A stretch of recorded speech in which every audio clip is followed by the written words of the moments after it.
Mic plus এই মাইকটার আমি নতুন ইউজ করতেছি, অলমোস্ট 3-4 দিন হয়েছে এটা ইউজ করা হয়েছে।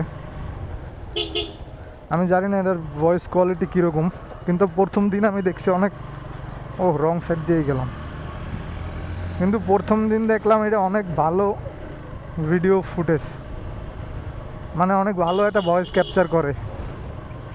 কোনো গেইন বা মাইনাস কোনো কিছু দেওয়া নেই, অটোমেটিক সেটিংস থেকে যেটা আছে ওই রকমই।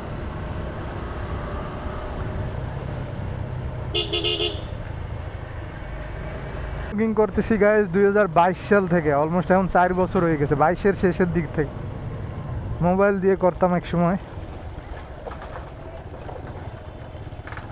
অবশ্য ওই সময় প্রপার মোটো ব্লগিং যেই জিনিসটা, ওই জিনিসটা হইতো না, কারণ হয়তো টিকটক টাইপের গান বা কোনো কিছু ব্যাকগ্রাউন্ডে দিয়ে তারপর ওইটা আপলোড করতাম। বাট এখন বর্তমানে 2026 সালে আমার কাছে মোটামুটি অলমোস্ট মোটো ব্লগের সব কিছুই সেট আপ আছে। মাইক্রোফোন আছে, ক্যামেরা আছে, এডিট করার জন্য ভালো ফোন আছে। তো এখন এইগুলো